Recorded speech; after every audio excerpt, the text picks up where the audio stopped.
now talking about NEP itself, one of the main focus areas in the NEP is the continuous teacher professional development, 50 hours of teacher professional development, which has been mandated by the NEP for school teachers. So we all know that, learning is a continuous cycle, learning is lifelong, and sure enough, for anybody, and very much for teachers, educators, and school leaders. So learning is important to improve our skills continuously. Learning is also important for us to keep abreast with the new education research that's happening in the education field, and also for us to be able to cater to the needs of our students for the new age. So if we have to do this, then the answer to this is continuous professional development. So that is why this webinar, a 3-part webinar series on the entitlement to professional development for teachers and school leaders. So in this regard, during the previous session, which was the part 1 of this webinar series, we heard the team from Little Angels High School, Mumbai, talk about their experience.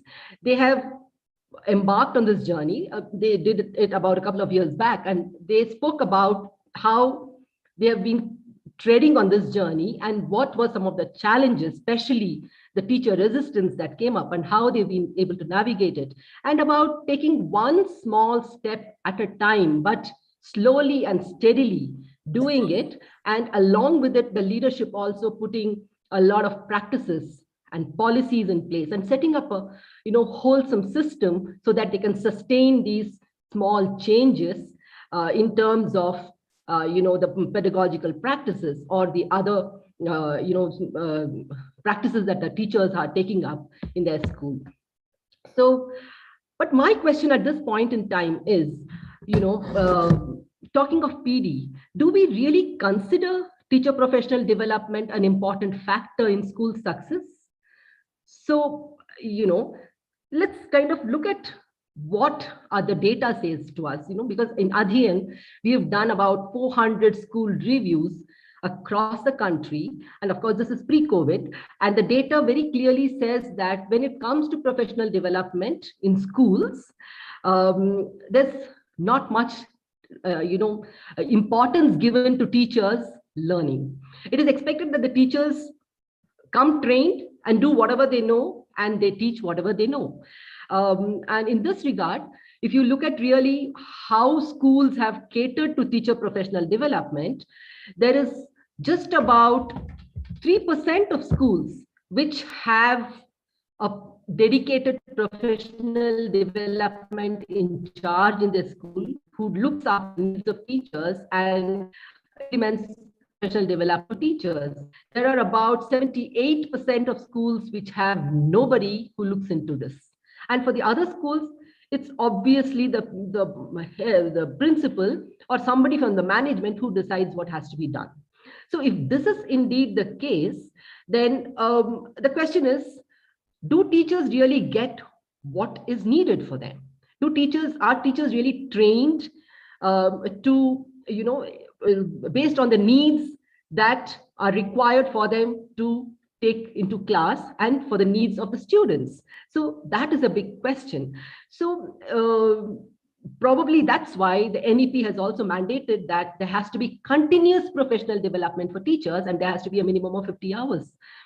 So when we're talking about this, then the next thing that comes to my mind is, if teacher professional development is so necessary, and we all agree that it is probably very important, then how do you really do this successfully in your school?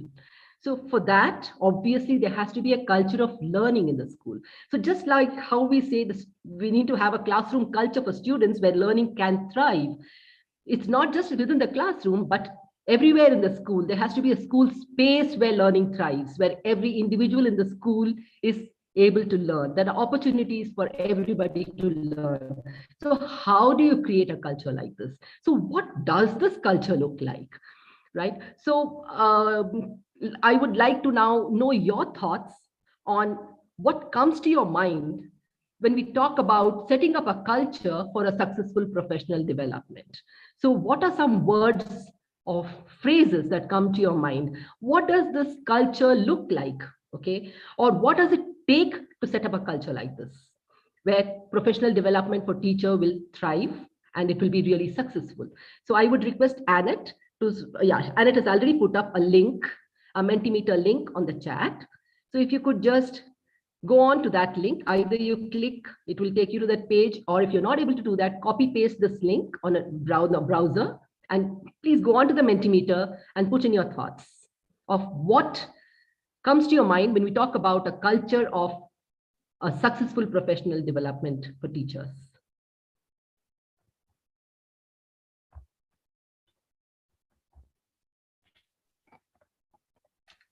Annette, you could also share the screen to show us the word. Yeah.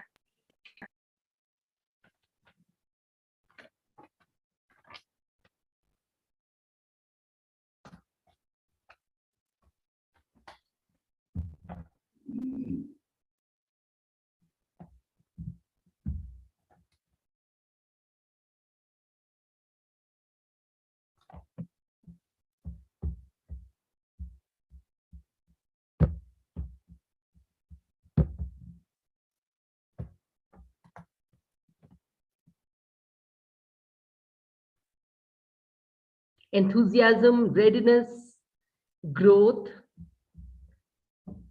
some powerful words coming up there. Creative,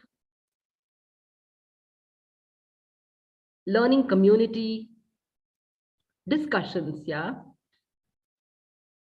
Encouragement, exchange of knowledge, flexibility, yeah. Need-based training.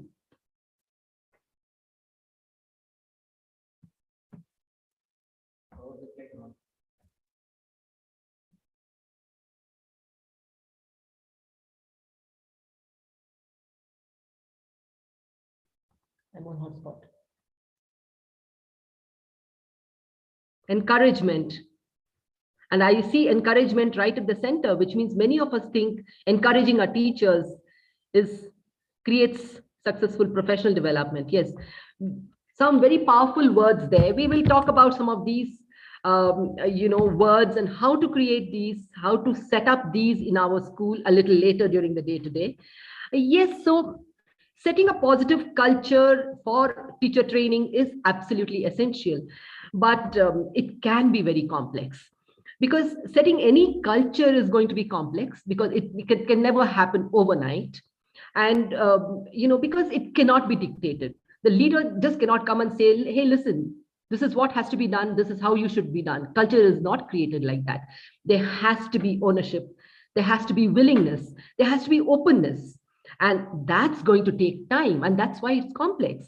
And also, if you want to see what you want to see in your classroom, has to kind of reflect in the professional development that you organize for your teachers. If you want to see your students practice collaboration, creativity, critical thinking, so obviously as a leader, one needs to model this in the teacher professional development. And if you want your teachers to practice this, then obviously you as a leader has to then role model this, and then only the culture is built. So this is going to take a lot of time.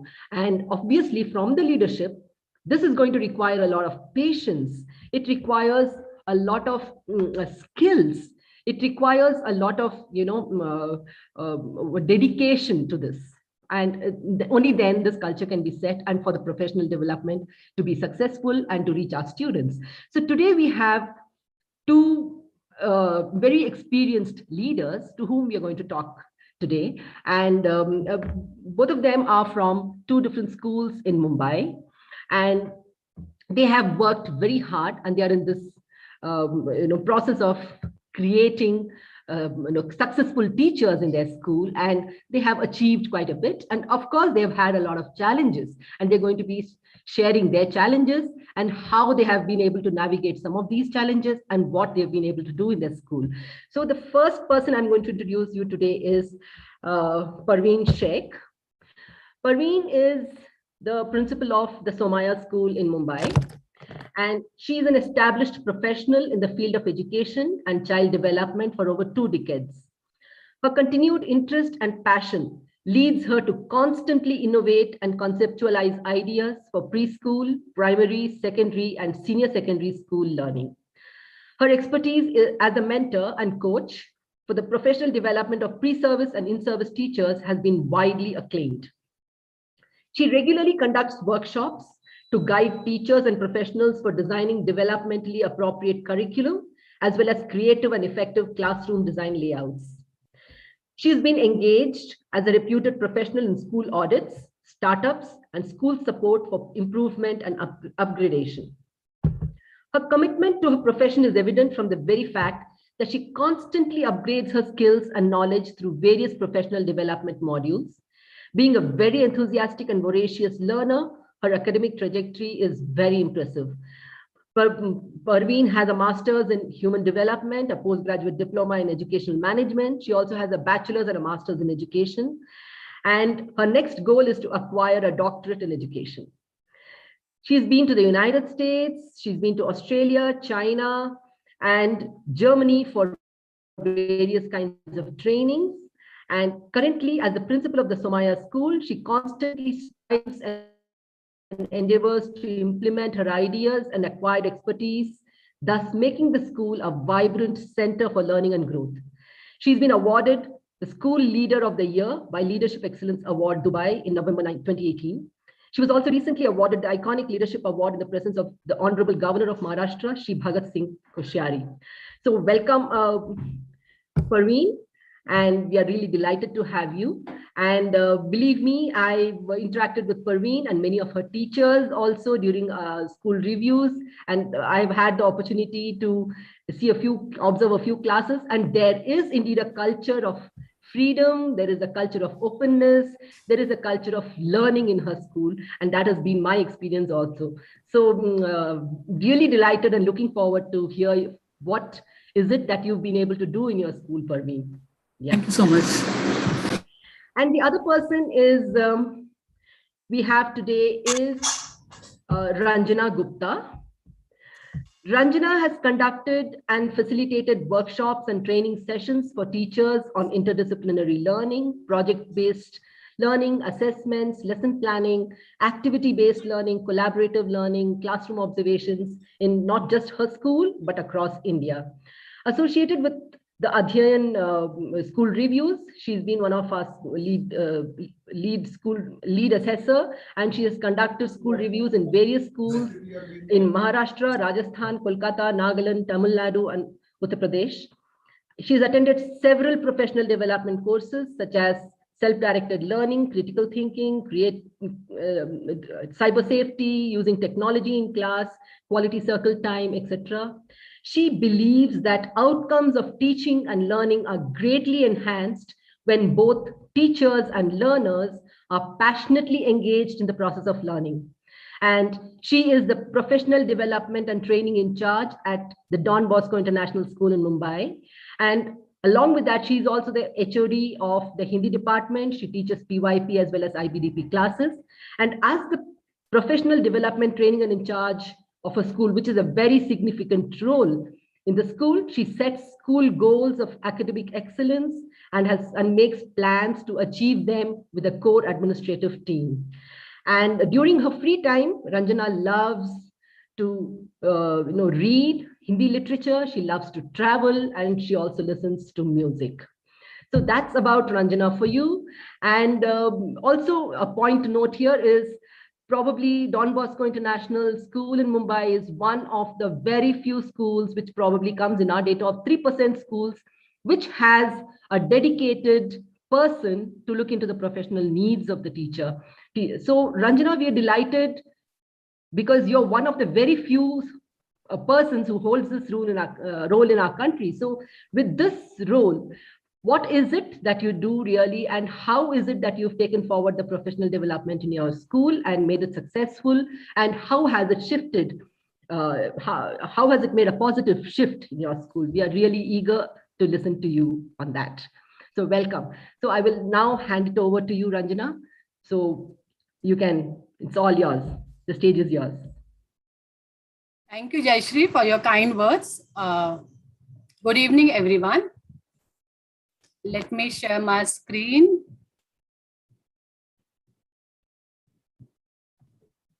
Hope it's visible. Yeah.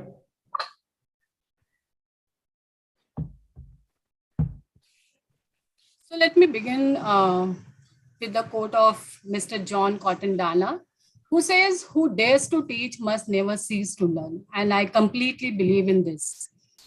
Because I feel we all have taken a very bold and courageous decision to be in the field of education.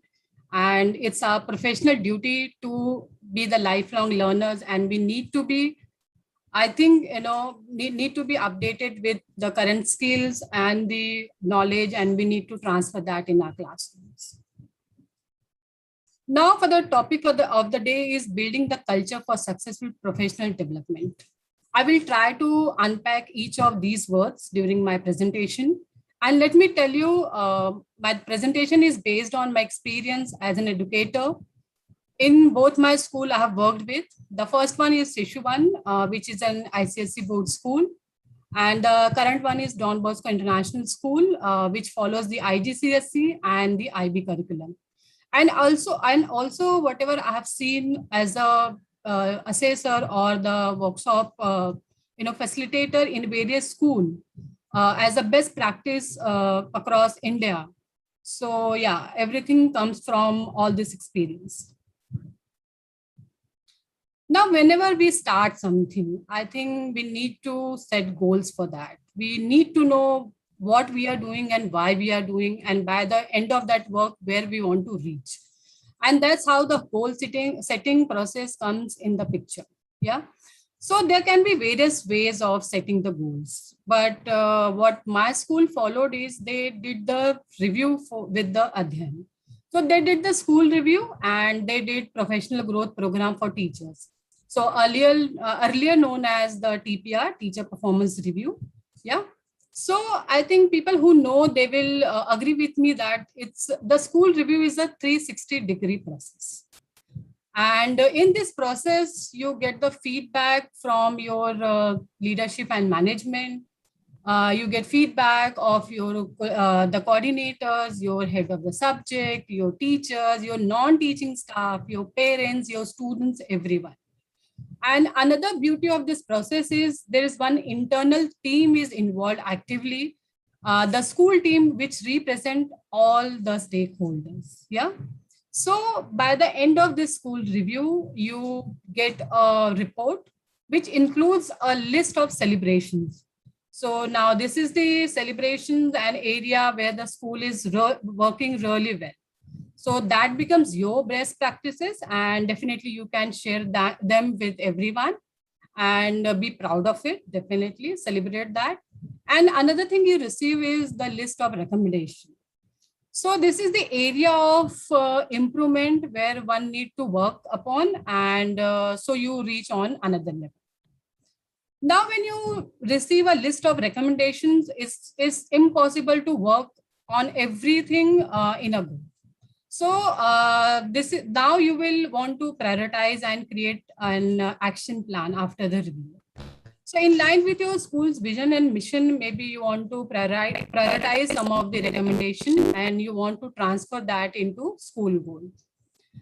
Ideally, now the school goal, once you set your school goal, it should trickle down to your department goals, which is like different sections, the PYP, the secondary, the higher secondary, and to your subject department goals. So you have different subject in your school, and to individual goals. So every staff, starting from your leadership team to your teachers to your office staff, everyone sets goal for the academic year.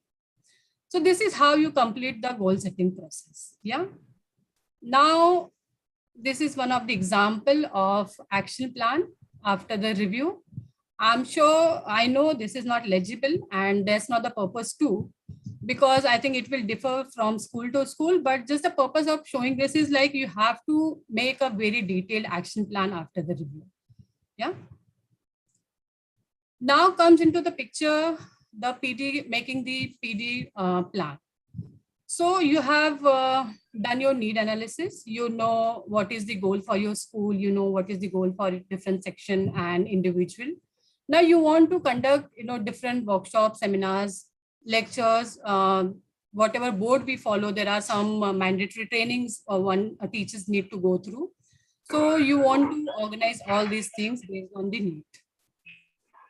Now, a good school will allot some time for the PD at the start of the academic year, at the end of the academic year, and in between, whenever there is a long break, before and after that break. So based on the need, you will decide, what are the things you want to do. Now, the next thing comes, you have to find the resource people. So based on the topic, you can find the expert in the field and you may call them in school to organize the workshops. Sometime you can send your teachers to attend. If you are sending some teachers, maybe they can come back and share the learning with the others too. Now, another resource bank is available in your school. So the way we have differentiated learning in our classroom, because we believe there are students on different level, in the same manner, you have your teachers also on the different level. So there will be some champions and there will be people who have some kind of strength. So why not to tap that resource? So your internal teachers can conduct sessions and workshop for the peers in the school. So that becomes your internal resource people. Now in this era of technology, I think who can be best than your students? And recently, I think we had one of our grade 12 students conducting a workshop on citation for the entire secondary teachers. And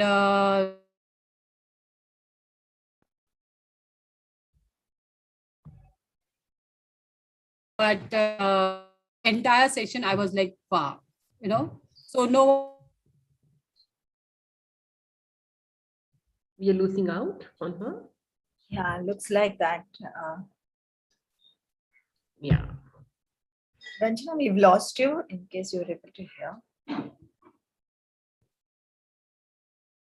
One can beat them in terms of when.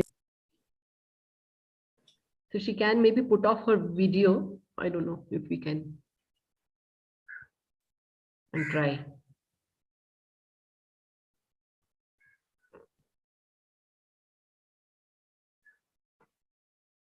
Yeah, I think she's she's dropped off. Hi, Ranjana, you're back now.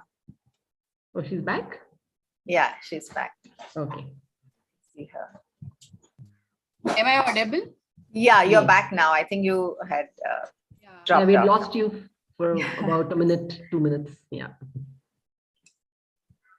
You were telling us about the citation that the students had session on citation. Ranjana, if you want to keep your video off, maybe it might work. Even Yeah, now there is I a will. small. I will. Let me share screen. Yeah, sure.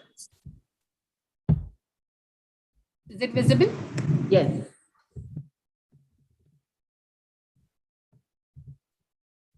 Sorry.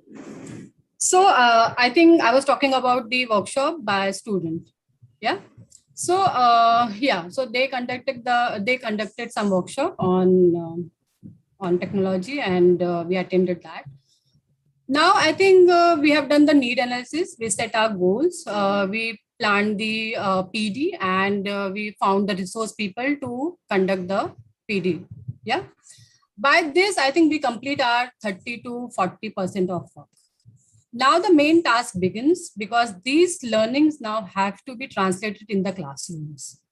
And so there will be some of the teachers who will be like self-motivated, and the minute they learn something new, they want to translate that in their classroom, and they will do that in their learning teaching process. But some teachers may require some kind of hand holding or help.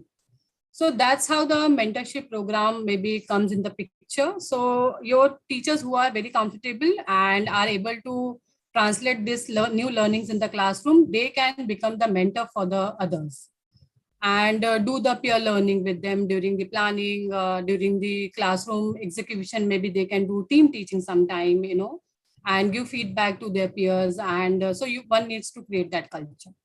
And definitely coordinators and HODs are always there to help during the planning. They will be in the classroom. for the hand holding, they will maybe do the class observation. So one maybe needs to create that space of class observation, a space of giving feedback, continuous feedback, and so people learn from each other. Now, slowly, then you want to continuously review your goals, and just to ensure you are on right track. And by the end of the term or by the end of the year, you want to review all your goals and you want to see where you have reached. And the pending ones maybe can become the goals for the new academic year.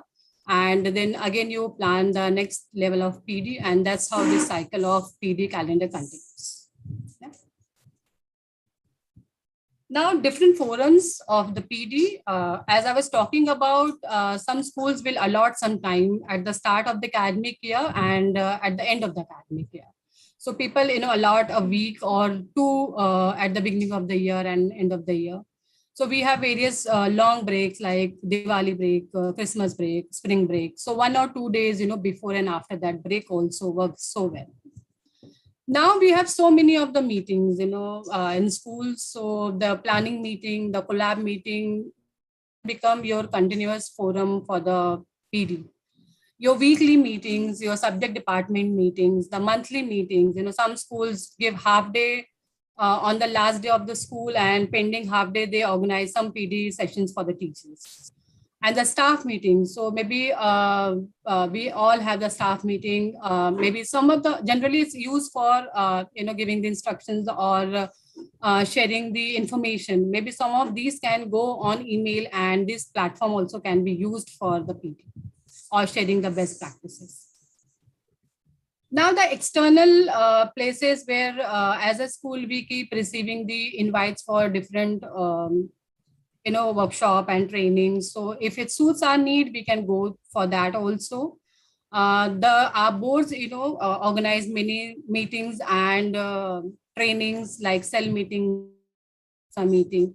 So teachers go for that too, and that also become the platform for the PD. Now this is interesting, teacher as a facilitator. So it's a next level of the PD for your teacher. So the internal resources we were talking about, so they become the facilitator for the peers and the teachers of the other section.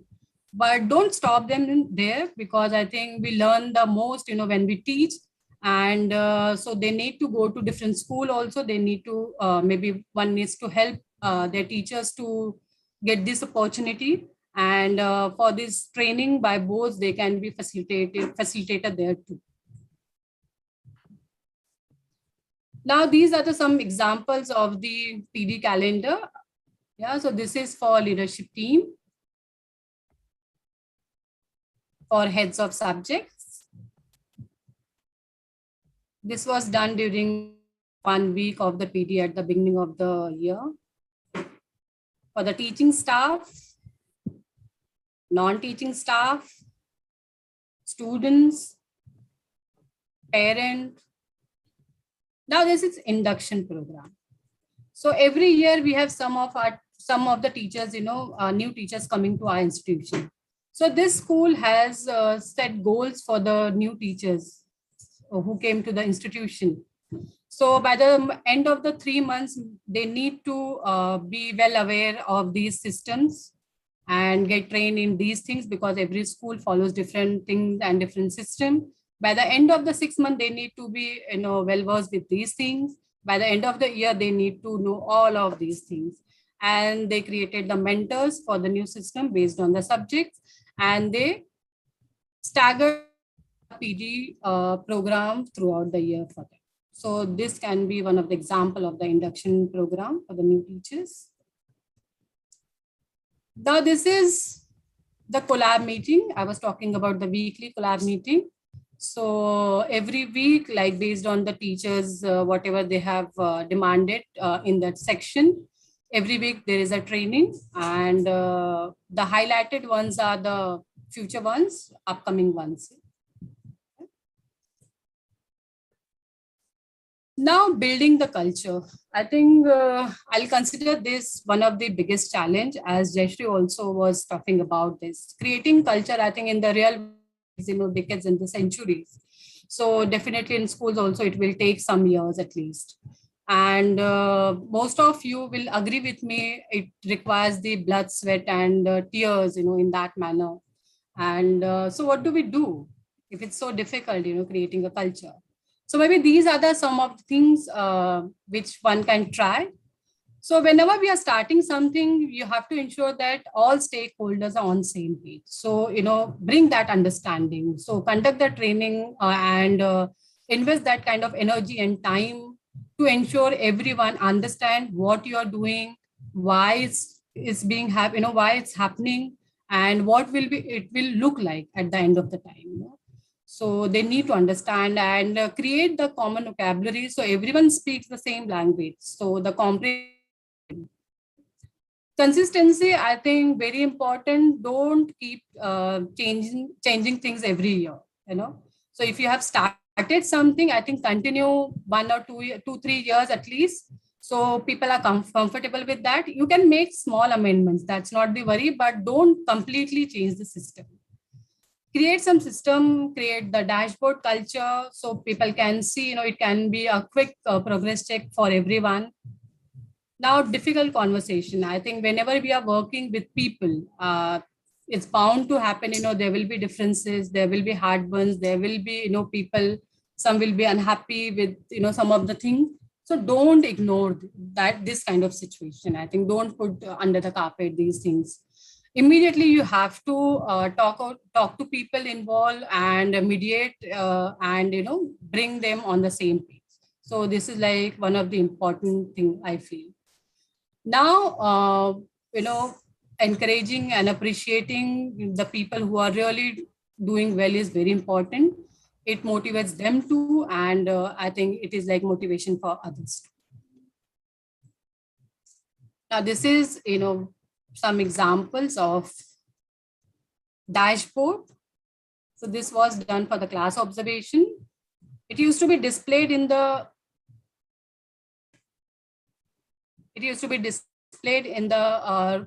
coordinator's cabin. So people decided, they will do some number of class observation and they scheduled it in their timetable. The leader scheduled it. And by the end of the month, this used to be displayed and discussed with the head of the subjects during the meeting. So as I have spoken, it's impossible to work on all the recommendation in one go.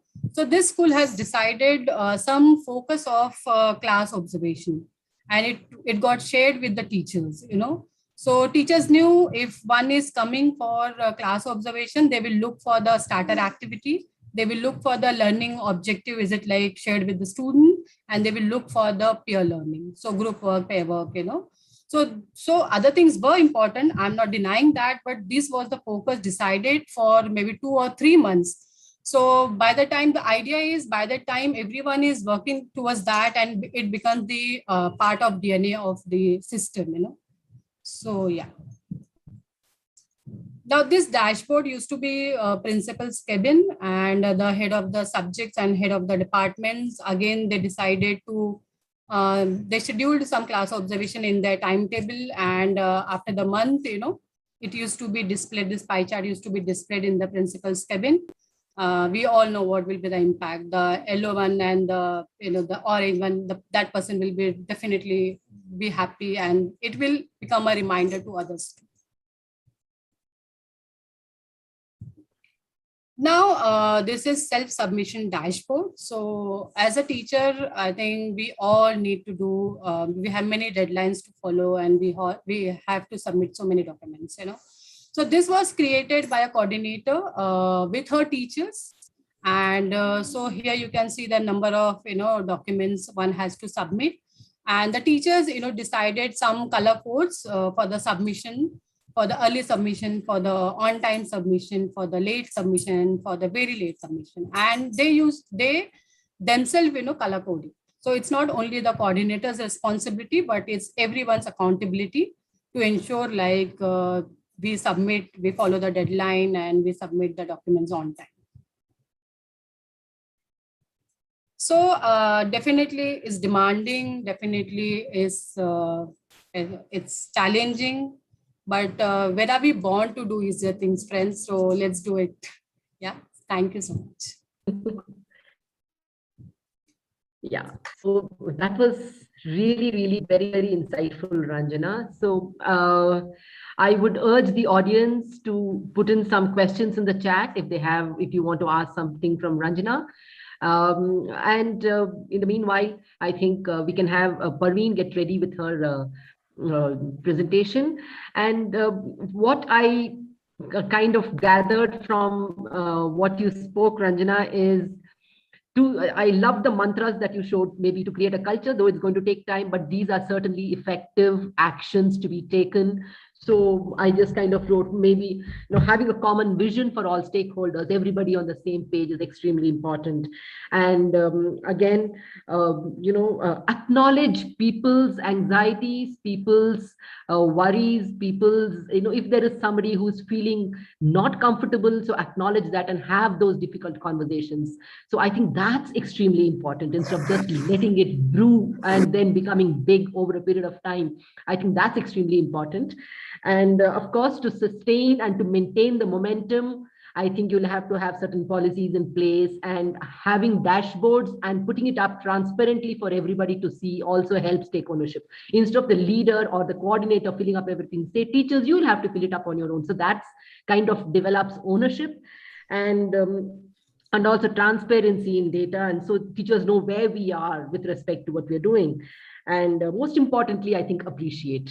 So I think appreciate. I would, I think, say that from my experience as well. So look at the positives that are happening, catch the right things that are happening instead of, really catching. And as I think very often, I don't know, as teachers, I think we are tuned to look at something that's happening wrong, right? So, catch that child who's doing something wrong, catch that person who is not doing something correct, So I think we are tuned, I don't know, for whatever reason, but consciously to move away from there and catch things that are going right and talk about it more. I think then that is one way of spreading the positive culture, spreading things that are happening right. So I think awesome. So very, very insightful and very concrete actions to take away from your experience. Thank you so much for that, Ranjana. So I would urge people to just put in their thoughts, their questions on the chat for Ranjana.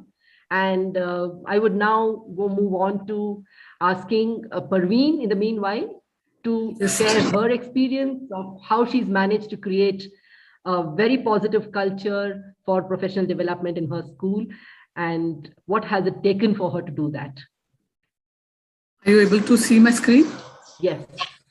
All right. So I'm so glad Ranjana spoke first, because she has built a very nice platform for me to continue, because I completely agree with what she has spoken today.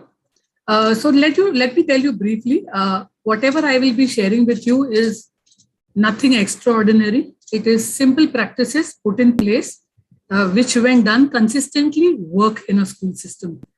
I would largely be talking about Somaya School, where I'm working currently as a school principal. So I will take you through some examples of what has worked for our school and where we are struggling as a school. But before that, I would like to ask you a question. And I will be sharing a not so secret with you. Can you see the question? I would urge you to write the answer in the chat box. What does the research say about what successful, effective schools do? It can be one word. If you could write a sentence, whatever comes to your mind. There is no right and wrong answer. I don't know, I can see it, but... yeah, we'll tell you. Don't worry. Okay, all right. So any answers? Yeah, yet? Never give up. Freedom, good. Everyone happy, collaborate, learning, acknowledge their staff, consistency, teamwork. Take care of parents, students, teachers, all stakeholders. That wow. is there. Sustainability, understand need of time, teacher development and collaboration, readiness to learn and grow. Super, a lot of things. Teamwork. Lovely. So what research has shown? I want to share with you what research has shown world over. What does the research say? So, Parveen, there are still comments flowing in as plan and execute, lovely. Progressive movement, skill development, freedom, training for teachers. Keep on growing. Lovely. I like the last one. Keep on growing. So, teachers, believe it or not, there is ample research, research spanning decades across the world, which points to one thing that all good schools do, and that is they improve teacher quality. And even though there is so much of research that if you want to improve your school, you have to improve the quality of your teachers, which is what we are talking about today, professional development of teachers.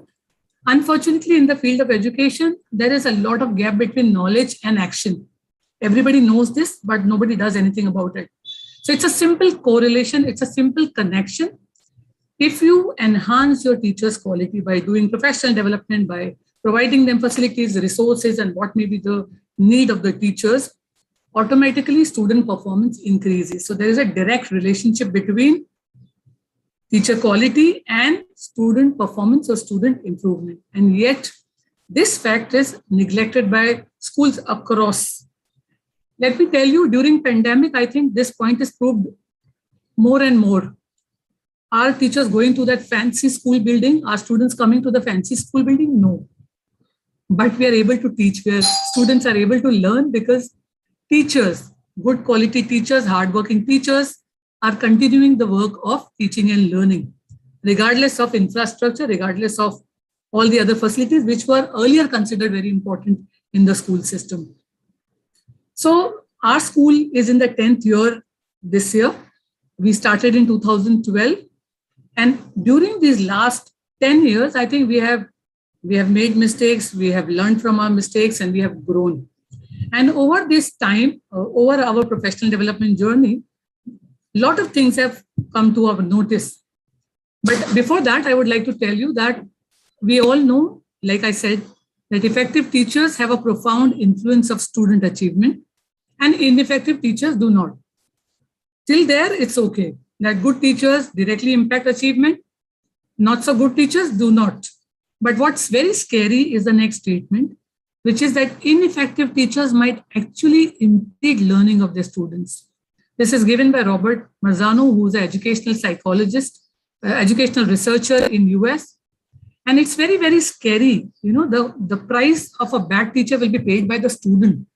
If a teacher is not performing to the level that he or she is supposed to perform, it will impact students' learning negatively. So this is a scary bit, and I think something that we should all take notice of and start working on our teachers. Because according to me, there are no good or bad teachers. Teachers are at different levels of their development, and with the right kind of support and guidance, they improve and move to the next level. In our journey of professional development, I have realized two things which are extremely important. One is professional development cannot be something which is done as and when you want to.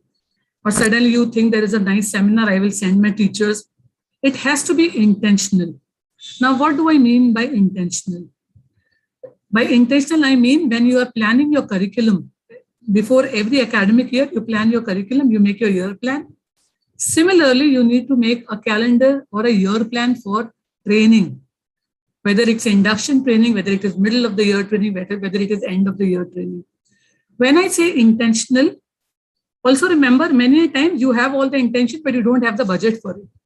So when you're talking about being intentional about training in your budget, when as leaders you're making budgets for school, please allocate a good amount for professional development of your team, because good intention with no resources to go ahead will not help you much.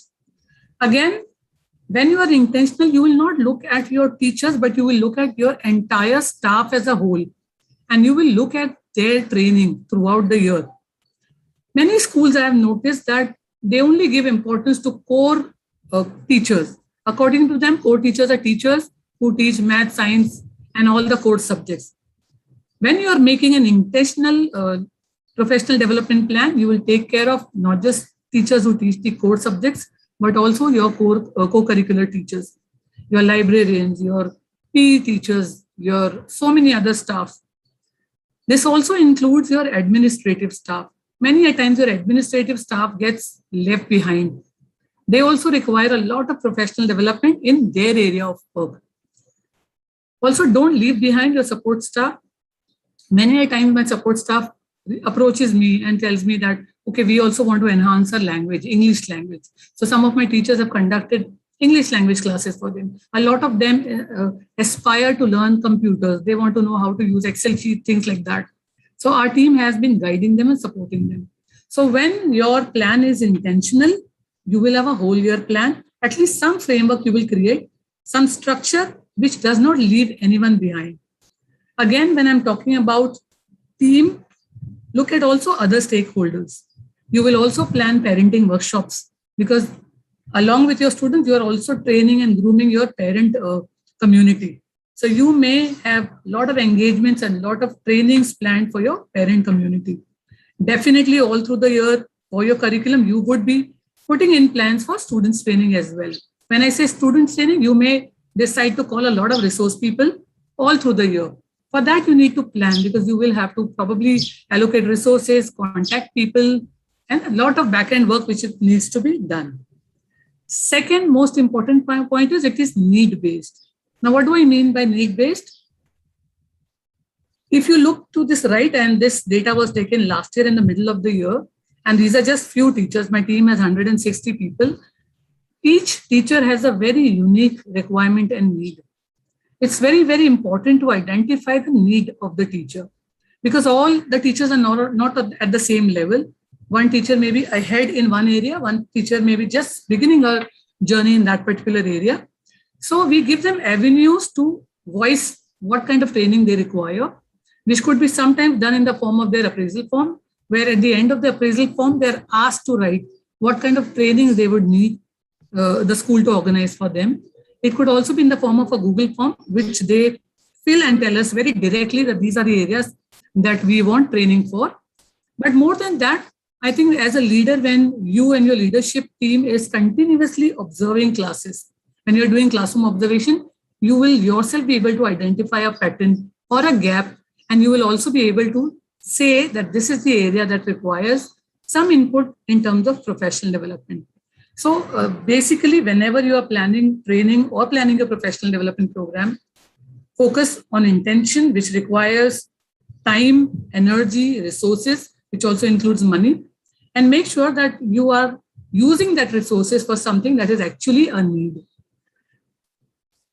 Again, when we started our journey in 2012, initially and very commonly, people think professional development means attending trainings and workshops. Yes, attending training and workshop is a very, very important part of professional development. But also equally important part is what happens after the teachers have attended the training or workshop. Many a times teachers attend a training or a workshop, they've had a very good time. Okay, they met other people, they networked, and then what next? So you need to have some system in place. So what happens in my school is they make a report, and they also in that report mention what was their takeaway, what was their learning from that workshop or from that training, or how do they intend to apply that learning in their day-to-day classroom teaching and learning. So we make sure that they identify, they maybe reflect after the training and identify where they're going to use that learning and how they're going to use that learning. Also, when me and my team of leadership is going through the lesson plan, they look for these ideas in the lesson plan. Because many times when teachers, when it is very fresh in their mind, it is advisable that they apply that learning in the classroom. So we also see the evidence of that learning in the form of lesson plan, in the form of classroom observation. So when we are doing our regular classroom observation, we would also try and notice whether whatever new thing the teacher claimed to have been using, whether she's actually using it or not. And if not, then how can we support her? So training and workshops, certainly, ideally, if they are need-based, wonderful. But like you said, the needs can be very, very diverse. You could identify common needs and do a whole school training, or you could bifurcate them depending on subject-wise needs that they might have. But if you don't follow up with the training, what happens after the training, then it's just a good experience which is forgotten very, very soon. Another extremely important aspect of PD, I personally feel, is classroom observation. And when I say classroom observation, it should be done by a lot of people, not just the principal, but definitely the school leadership has to do it. If you want to know what is working well in your school, please enter a classroom. And now, because we are in an online mode, I think the biggest advantage of being online is Classroom observation has become so simple. It has become so unobtrusive. You keep your camera off, you keep your mic off, and you are able to observe the class. The teacher also doesn't feel very conscious, if at all they felt conscious. The idea behind classroom observation is not to pull them up, no punitive action, but to support the teacher. See, please understand, everybody was a novice teacher once. They are all on this journey. Your role as a leader is, how are you going to handhold that teacher and take her to the next level? And this has to be communicated very, very clearly with your team. You know, when you have dialogue about classroom observation. So when we started classroom observation initially, in the initial years, the initial classroom observation used to be informed classroom observation. We used to tell them, okay, put your best foot forward. I'm going to come and observe your class. Just to ease them into classroom observation. Because initially they had this thing, oh, especially principal coming and watching a class, initial years, not now. Now they invite me to the class. Ma'am, I'm doing something nice. Why don't you come and see and give me feedback? In fact, they seek feedback now. So the classroom observation bit is very, very important. As you can see now that we are in the online mode, we give them a detailed written feedback. This feedback is given by my primary coordinator. Similarly, my secondary coordinator would observe her section, but I observe classes from nursery to grade 12. This gives me a complete picture of what's happening in the school, which area, which subject requires hand-holding. What we also started doing over a period of time, that I and my coordinators would decide that let's together observe one subject or one department. So for example, we decide to observe Hindi department from primary to secondary. We would see a pattern, what's working across Hindi department or what's not working. Similarly for other subjects. So we kept doing this variation, but classroom observation is a very, very important component of our PD. And teachers have become over a period of time very comfortable because they look forward to constructive feedback. They know that whatever feedback will be given to them, it will be based on data. It is not an assumption. It is not a subjective feedback. It's a very objective feedback, very detailed feedback, and also support will be provided. Suppose we find that a particular teacher, her classroom interaction was not up to the mark, she can always say, ma'am, can I do this? Or I can suggest, or my team can suggest something. So it's a very supportive, it's a very developmental process. And now the system is such that teachers look forward to our entry. In fact, sometimes we do a walkthrough also online, which is like quickly going in the class for 5 minutes and leaving the class just to get a gist of what's happening. And then teachers follow up, ma'am, you came to my class, why didn't you last? Why didn't you stay for the whole class? So they look forward to feedback. So it has become a very positive culture where observation is not something big. They don't feel threatened by even a principal coming into the class or the leaders coming into the class. In fact, they seek feedback. So this is set. Again, we try and do it as often as possible. And whenever we see a trend, something not going right, it will be followed up with training. Another beautiful activity which doesn't cost anything. Even if your school does not have resources, I think peer observation does not cost a penny. And the best PD practices are happening in your own school. Many a times two teachers teaching next to each other into parallel classes do not know what beautiful work the next teacher is doing. So peer observation is a culture in our school. What we did, we made it a system. We have made it mandatory that teachers do at least minimum 4 peer observations in a year. 2 in the first term, 2 in the second term. So it makes it make it very easy for a teacher to do. Break it down into piecemeals. Don't increase teachers' work immediately. Don't make it all in one go. And we have given them a nice format to follow. So once they do the observation, they may write a format like this. And this we have taken from Adhyayan, what went well and even better if. And initially, let me share with you, initially these reports used to be very, very sketchy.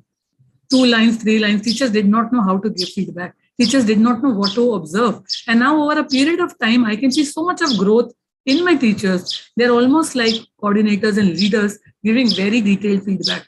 So this has become a very good culture in our school. What we also encourage. So initially we started by telling them that at least watch one teacher who's teaching the same subject as you. And the other teacher can be any teacher from the school. It could be, even if you're a math teacher, you can watch an English teacher, because methodology may not vary very much. Over a period of time, we have now encouraged them to do cross department. Like, if you're a pre-primary teacher, why don't you observe a grade 1 class? Because it's a transition year. And when you observe a grade 1 class, you will know what challenges children are facing after they go from pre-primary to primary. Similarly, when children are moving from grade 5 to grade 6, which is again a transition year, we encourage. So now we have a culture in the school that even a pre-primary teacher wishes to observe a secondary class, she can do so. So a lot of classroom observations are happening across the school. Now, what I want to encourage my teachers to do is observe peers in other schools. And I'm reaching out to schools, and I'm using this platform to voice out that I want my teachers to, and because it's much easier in the online format. Even if your school is in Lucknow or some other part of India, in the online format, it is so much easier to observe teachers in action in other schools. So I want to take the peer observation to the next level. Also, another thing that I want to encourage my team, and which is possible more in the online format, is to record their classes. Because Zoom or whatever media you're using allows you to record your class. And record your class and first observe your class peacefully on a good day when you're not stressed out.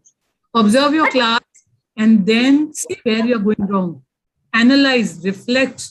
And if you feel comfortable, then share it with another co-teacher and ask her feedback. If you feel more comfortable, share it with your leaders and ask their feedback. But please, before we go back to the physical school, I urge everybody to record one of the classes that they are very confident about and analyze that class. Again, it doesn't cost you anything.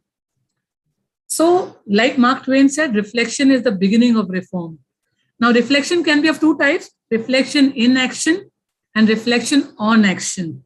The first step is reflection on action, meaning after the activity is over, we come together. We try to do it more often, but we have not been able to do it very often, but at least 2 times in a term, the whole school comes together to reflect on things done so far. So reflection doesn't have to happen only for your lesson. Reflection has to happen for everything that happens in the school. Suppose we have done an event in the school, we come together and reflect. And I get feedback and data from my teacher, ma'am, we could have done this better. This caused a lot of stress. We were running short of time. We had to manage a curriculum. We were not able to do justice to the curriculum. So when you give teachers a platform, if at all, they have the best ideas. And I always believe in brainstorming, meeting together and taking their feedback. So reflection is extremely important. As the teachers grow, they will be able to do reflection in action, meaning while they're doing an activity or a lesson, they will be able to change it because they feel it's not working.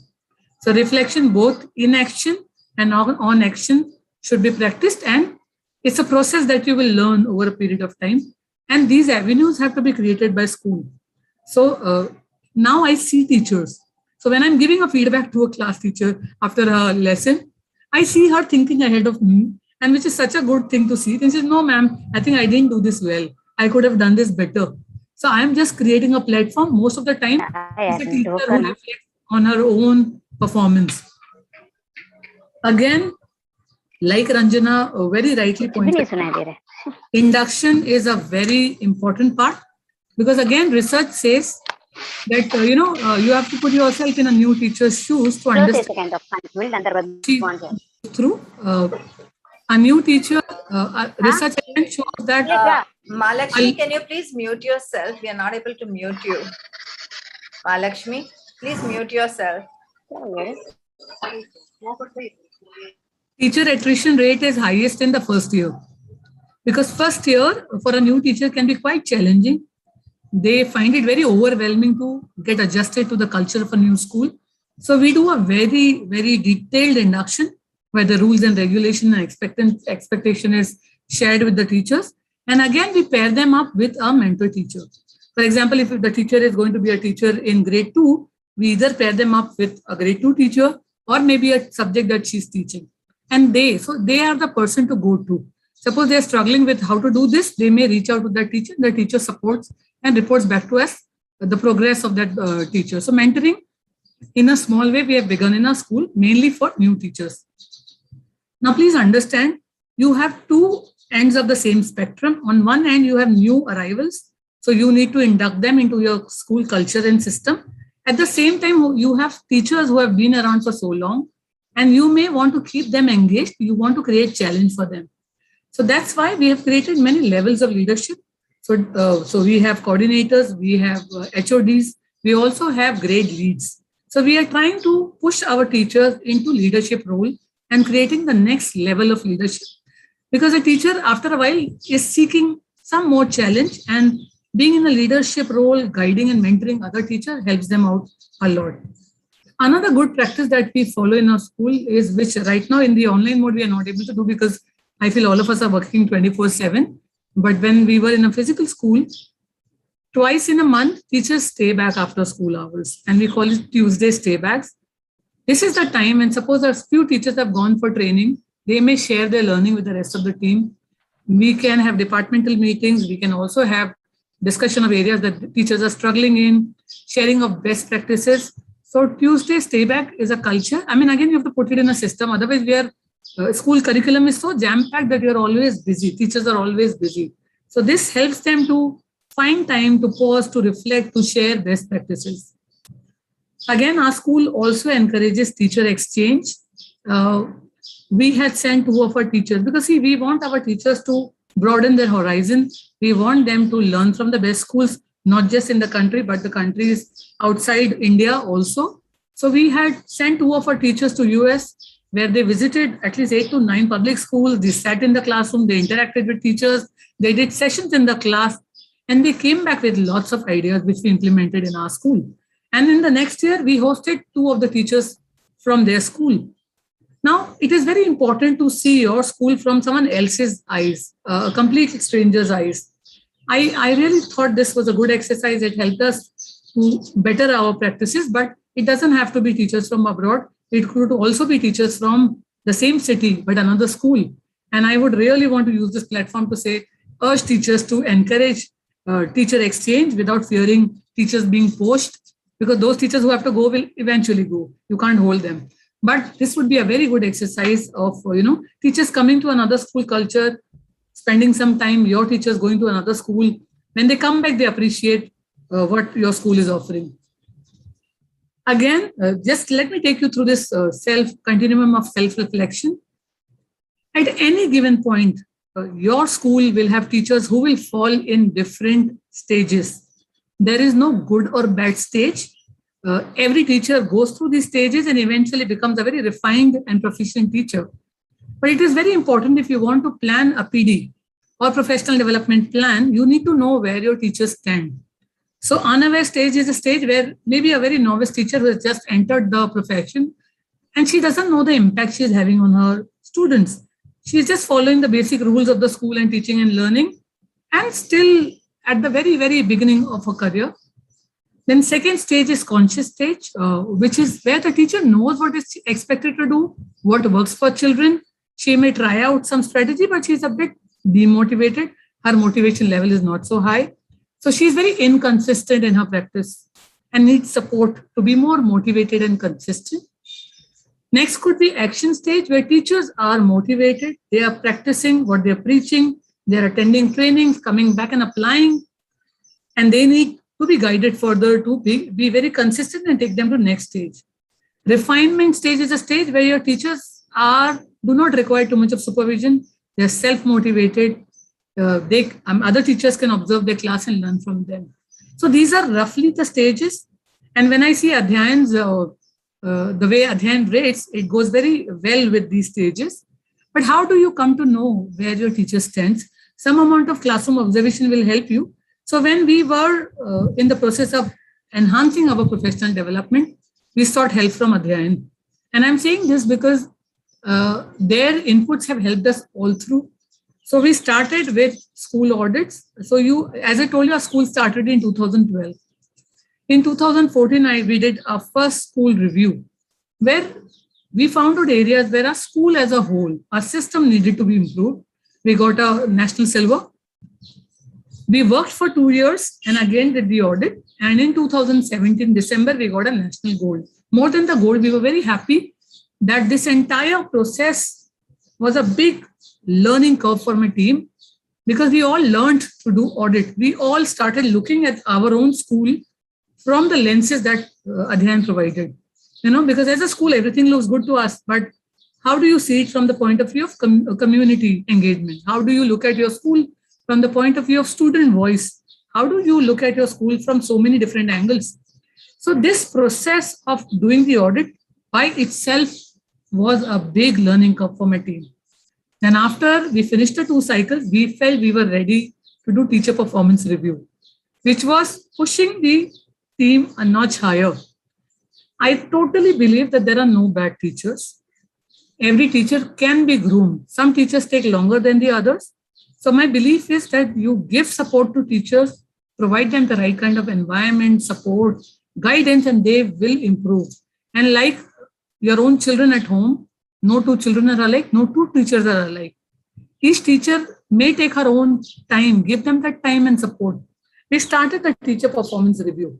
Now, teacher performance review is something that demands a lot from you. This collectively shakes you out of your comfort zone, believe me. And it's a very good exercise in professional development, but it's a very scary exercise also for teachers. I'm telling you from experience, because by this time, my teachers were very comfortable with coordinators coming into the classroom, with principals coming into the classroom. Now, the idea was that principals and educators of other schools will come and sit in the classroom, observe the class, and probably give them some feedback. It was a very scary thought for them. And there was definitely some amount of resistance. But I was very convinced, because I believe that, without frustration, there is no learning. And you have to be pushed out of your comfort zone to learn.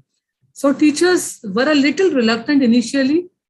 We had to convince them and support them. We gave them a voice. They could come and talk to us about their fears, their apprehensions. And those fears and apprehensions were handled not just by me and my leadership team, but also by Adhyan. And the whole process is so, requires you to submit data. So the teachers have gotten into the habit of keeping data and documents ready. We are becoming a school which is very data driven, because data never lies. When you get data which tells you where you are lagging, where your team is lagging, where a particular teacher needs to work, it is very useful for you to plan next steps. We did first teacher performance review, and then we did another one. And the beauty of teacher performance review is that it gives you data not just about individual departments, it also gives you data about the whole school. So you can see how many proficient teachers we had in each department, how many emerging teachers, how many developing teachers. Similarly for primary, how many proficient, how many emerging teachers, developing teachers, how many foundation teachers, and how can we support them? Very clearly, I can see if I have lots of proficient teachers, those proficient teachers can mentor foundation teachers. Those proficient teachers can handhold emerging teachers. So this data we found very, very useful.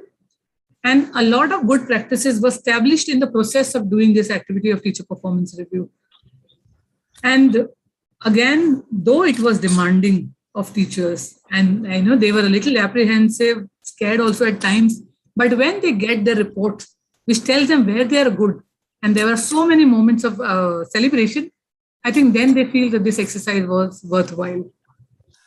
Again, after the data is collected, we create an action plan. Very clearly, what is the action plan, whether it is your school audit or teacher performance review, and how are we going to take action? It gives you clear guidelines. Where do you need to focus your energies? Where do you need to put in your resources? So our journey with Adhyan has been very helpful, and it has given us that very structured plan and guidance. Now, if you come to my school, if you talk to my teachers, terminology like visible thinking, collaborative learning is an everyday terminology, and they're using it in the classroom. So it's a practice. And what happens when you engage with an activity like this, the whole school does it together. So you are growing your entire school together, not just one section or one part. Though it is demanding, requires a lot of work, a lot of effort from your team's part, a lot of input and support from leadership, from management, but it is worthwhile exercise. So I think I've spoken enough. I think I want to leave you with this quote. The difference between mediocrity and excellence is our ability to engage in rigorous self-reflection about the task at hand. So in order to improve our educational outcomes, we must focus on building the reflective capacity of our teachers. So I think reflection on action, reflection in action, and learning not just from your own school, learning from the world at large. So thank you so much. I think I'll stop sharing, and if you have any questions, you could ask.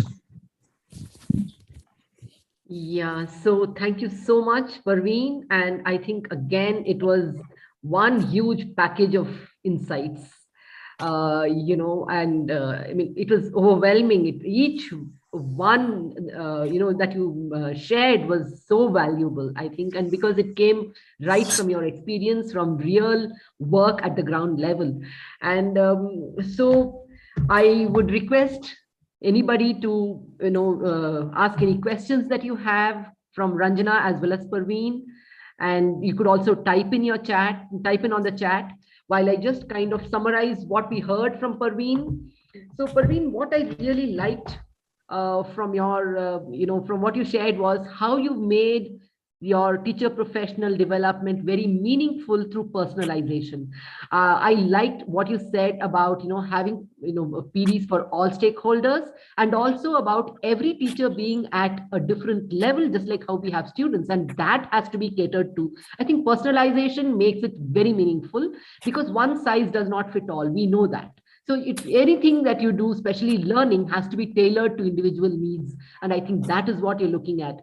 Another thing that I really want to highlight about what you shared is the humaneness with which you look at teachers. I loved when you said no teacher is a bad teacher. So, for a leader to kind of again and again say no teacher is a bad teacher, because very quickly we sometimes get into the, normal routine of judging, because you don't see that happening inside the classroom and you're wondering what to do with this teacher. Oh my God. So, but then again, coming back and saying that this no teacher is a bad teacher, how can we handhold this teacher? How can we support this teacher? Every teacher can become a good teacher. And that is what is one of the very important roles of leadership. I love that as well. And you also said about, how your school has become data driven, and anything that you speak is with evidence from the classroom. I think that is again brilliant. That is a very important action to bring in a culture where teachers feel that there is objectivity, there is no subjectivity in what the leader is saying. So underpinning your PD dialogues with evidence from the classroom is, I think, another brilliant action that I think we all need to really get into. So I think I can go on. So these were some things that really stood out for me, and I've just put them there. So I would request the audience to kind of to ask questions. But in the meanwhile, there was one question right after Ranjana's presentation, and we couldn't get on to that presentation. Ranjana, there was one question for you, probably from Raina Singh. And the question is, how do you maintain record of professional development when you're a middle level leader? When you're a middle school leader, what is the way of, probably, I don't know. So Raina, if you want to unmute yourself and ask a little more, explain the question a little more to Ranjana and maybe also Parveen. Yeah, actually, I'm working as a middle level leader, and what do I feel like sometimes it's very difficult to maintain a record of entire lot. Say, suppose I'm having 40 teachers under me and maintaining that I really don't understand how to maintain that record with me. Exactly, sometimes even the same teacher going in the 4 sections, and her teaching methodology varies to a great level. So I cannot tag a teacher is lacking this particular characteristic or ability. Sometimes the willingness to teach in the 4th period is not as high as it's in the 1st period. So sometimes these kind of problem, how to cater it, and how, then I cannot say that this teacher is not capable of handling the situation. But only the thing is that teacher is not willing to teach that way, right? So all these kind of record, how to maintain, sometimes I feel a bit difficult. So correct me if I'm wrong. One thing I can hear, you're talking about the different kind of training and workshop they go through. So maintaining that record. And I think the other one you're talking about, what teachers are using in their classroom. What are they doing? So that observation record? Yeah, both the records. Actually, how, suppose post effect, once the teacher has conducted a workshop, have been conducted for the teacher, and takeaways and all, that how are they implementing it? So how to see for all those things? Okay. sometimes tricky. So Yeah. what I have done in my school, we created a Google form. So after attending any workshop, the teachers are supposed to fill in that Google form. So, and Google form is a comprehensive one, which talks about the quality of the workshop, your takeaways, how you will use it in the classroom. So all these points, so because they fill in a Google form, it's get collected in the drive, and everyone can go through whenever you want. Okay. This is one of the way we have tried. Pavin, you want to talk about? Yeah, so we also, I think the onus of maintaining the record should be put on people who attend trainings as well, because otherwise your leaders will get overwhelmed with so many records. So teachers themselves maintain the record of how many trainings they've attended. It's almost like a report card of trainings attended. So that can be done. And suppose we have sent our teachers to an external training. We also have added a question which says, would you recommend this training to others in our school? If yes, why? If no, why?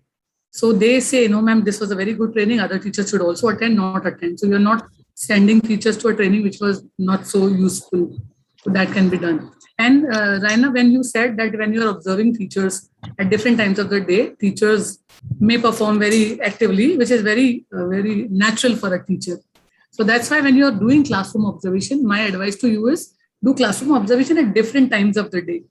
So you don't always observe the first period, and you don't always observe the period after lunch break, because those are challenging periods for any teachers. So to get a complete picture of a teacher, make sure that you are observing her classes at different times, different levels. If that teacher teaches in grade 5 and grade 7 and grade 9, try and observe the teacher in all the grades and different times of the day to get a complete picture. And we never base anything on one observation. Yeah. It has to be multiple observation of a teacher before we even draw any conclusion. So multiple observations are required. Sometimes it could be you observing, your other leaders observing, and you coming together and triangulating your understanding and discussing, okay, when I observed, she was doing this, and finding something common. Great. So one observation is not much use ever. Great. Thank you, ma'am. Thank you so much. Yeah. So I think, I hope you got the answer for your Yes. dilemma. Yeah, right. So Thank any other questions? You can take one or two more questions. Yeah, I had one question, and that was to Parveen, that how did you manage to make a budget for professional development? Because I think that is a challenge that all leaders out here might be facing. So. Because I think it goes hand in hand. If you want to make more money as a school, then you have to invest in professional development, because you will be able to do well as a school only if your teachers are good. So it's a cycle. And the sooner management understand that, luckily our management is extremely supportive, because there can be beautiful infrastructure, everything can fall flat if your teachers are not good. So I have been a teacher trainer earlier, so and I can convince people easily. And you have to also prove to your management how well you are using the resources that are given. Because see, if there is a nice allocation of money, you have to use it effectively. And that if you prove in the first year or 2 years, I think then management also relaxes that yes, the money is being put to good use, and they can see the impact in the classroom, on the teachers, in parental feedback. So I think it's a cycle. One leads to the other. Yeah, and I think I'm going to quote what you said, data doesn't lie, right? Yeah, and so I think that is what would probably be something that the management would also be able to see. Yes, that's a great tip. Thanks. Yeah. And there was just one more question, and that was for Ranjana. Ranjana, I saw a lot of meetings on your presentation where you said that, these forums and these meetings. I mean, do you plan the agenda for all the meetings in advance? Like how do those work? Because one has to also keep track of how effective are those meetings, right? Generally, we have agendas for all the meetings in advance, and it's shared with the teachers and every participants in that sense. And for some of the meetings, like for the weekly collab meeting, for the different sections, so we have planned agenda maybe in advance for 2 or 3 months also, based on the need of the teachers. So we spread a Google form to want to know about what they need during these sessions. So they have voiced out some of the things, and based on that, we have created that list of agenda in advance. Great. And I think having a person looking into the whole professional development itself is Yeah. a great thing, right? Right. Yeah. And also, if without an agenda, a meeting can be just a waste of time, because you know, Absolutely. people coming and voicing their opinions, and at the end of the meeting, there's nothing that concrete that's been planned. So I think these are important things to keep in mind as a leader. And yeah, so some very important tips from both the leaders here. So maybe if there is one more question we could take from the audience, otherwise.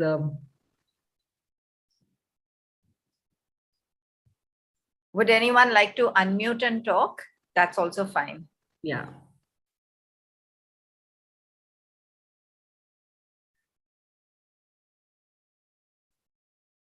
So I think, yes, many times I think questions come once you start trying. So, so probably. Yeah, Neeta's raised her hand. Neeta, go ahead.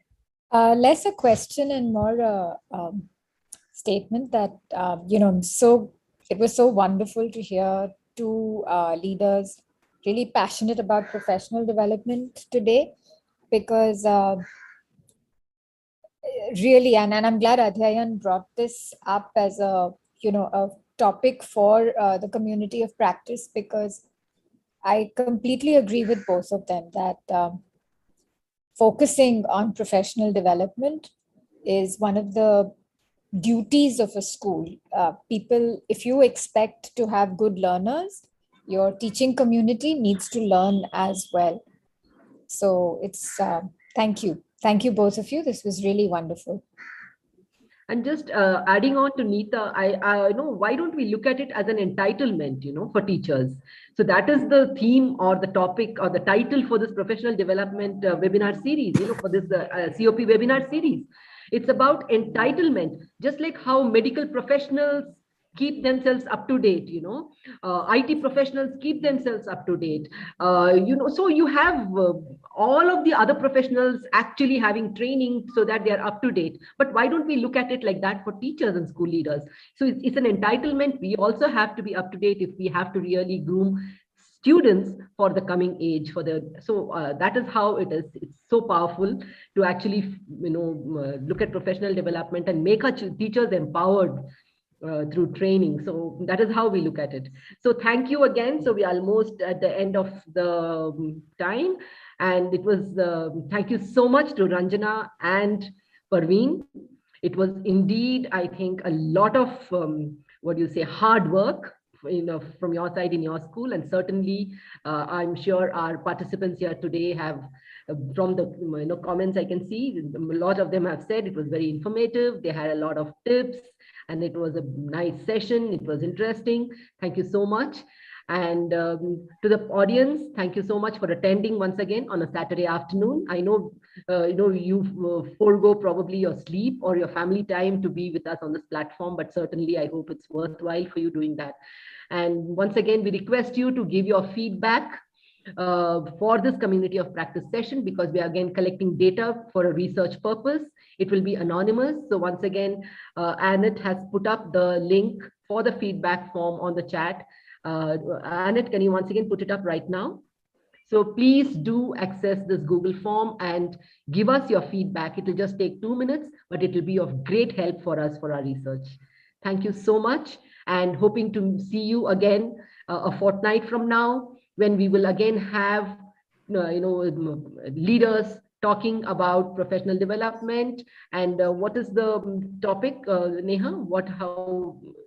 That's the third part, third webinar of this series, in terms of school leaders talking about their journey of starting leadership and starting their leadership journey for PD, as well as sustaining it.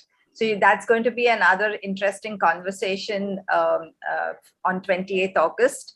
You will be all receiving an invite for that. So thank you very much. And thank you, Ranjana, Parveen, and Jayashree for hosting it. See you. Thank you, everybody.